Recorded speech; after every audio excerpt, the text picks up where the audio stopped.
அனைத்துலக சினிமா ரசிகர்களுக்கு சினிமா கொட்டகையின் அன்பான வணக்கம். 1940ஆம் ஆண்டு வெளிவந்த அனைத்து படங்களையும் வரிசையாக பார்த்து வருவதில் இப்போது நாம் காண இருக்கும் திரைப்படம் தானசூர கர்ணா என்ற படமாகும்.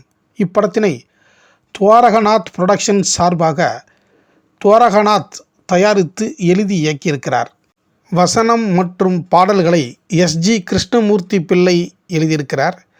ஒளிப்பதிவை பி. எல்லப்பா என்பவரும், கலையை கோட் வாங்கர் என்பவரும், எடிட்டிங்கை ஜி.டி. ஜோஷி, ஏ.பி. தேசாய் என்பவரும் சிறப்பாக செய்திருக்கிறார்கள். மகாபாரதத்தின் முக்கிய கதாபாத்திரமான கர்ணனின் வரலாற்றை சொன்ன முதல் தமிழ் திரைப்படம் இந்த தானசூர கர்ணா திரைப்படம்தான். கர்ணன் என்றாலே தானம் செய்வதில் சிறப்பு பெற்றவர் என்பதால் இந்த திரைப்படத்திற்கு தானசூர கர்ணா என்று தலைப்பு வைக்கப்பட்டது.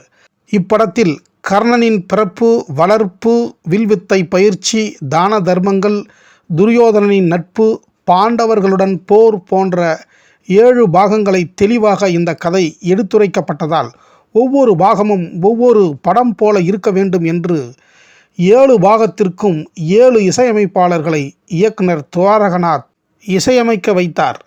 தமிழ் சினிமாவில் முதலாக ஒரு படத்திற்கு 7 இசையமைப்பாளர்கள் பணியாற்றிய முதல் படம் இந்த தானசூர கர்ணா திரைப்படம்தான்.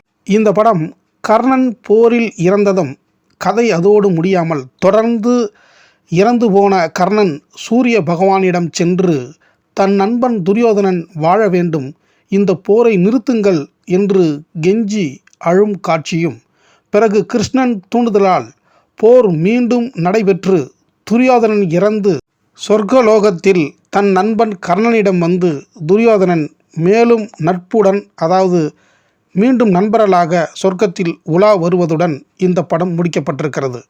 இதுபோன்று கர்ணனின் வாழ்வை முழுமையாக சொன்ன முதல் படமும் கடைசி படமும் இந்த தானசூர கர்ணா திரைப்படம் மட்டும்தான். அதன் பிறகு எடுக்கப்பட்ட அனைத்து கர்ணன் சம்பந்தமான திரைப்படங்கள் எல்லாம் சுருக்கமாகவே எடுக்கப்பட்டிருந்தன. இந்த படத்தில் பணிபுரிந்த 7 இசையமைப்பாளர்கள் வி. சீனிவாசன், பால சுப்ராயலு, பி.ஜி. ஆனந்தராஜ், சி.எஸ். சீனிவாசராவ், வி. சீனிவாசராவ், எம்.ஆர். பார்த்தசாரதி, எஸ்.ஜி. கிருஷ்ணமூர்த்தி என்று 7 இசையமைப்பாளர்கள் இந்த படத்தில் இசையமைத்திருக்கிறார்கள்.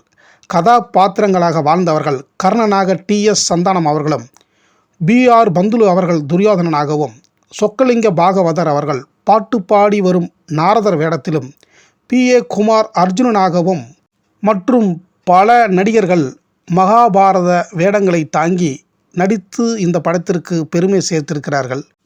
பெண் கதாபாத்திர நடிப்பிற்காக திருப்புராம்மாள், KR. Sarathammal, K. விஜயகௌரி, MS. Sundaribai போன்றோர் மிக சிறப்பாக நடித்திருக்கிறார்கள்.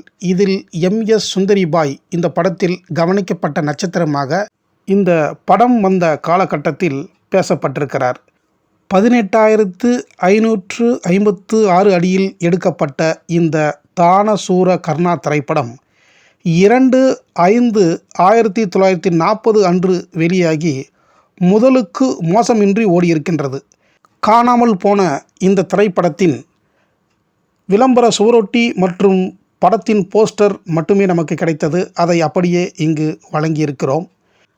தமிழ் சினிமாவின் முதல் கர்ணனின் வரலாற்றை சொன்ன படமான தானசூர கர்ணா திரைப்படத்தினை சினிமா கொட்டகைக்கு வந்து பார்த்த அனைத்து கலைநேச நெஞ்சங்களுக்கும் என் நெஞ்சார்ந்த நன்றியை தெரிவித்துக் கொண்டு, இனி இதே 1940ஆம் ஆண்டு வெளிவந்த மற்ற அனைத்து படங்களையும் அடுத்தடுத்த வீடியோவில் தொடர்ந்து வரிசையாக பார்ப்போம். நீங்களும் பார்த்து உங்களின் கருத்துக்களை வழங்குங்கள் என்று கேட்டுக்கொள்கிறேன். நன்றி, வணக்கம்.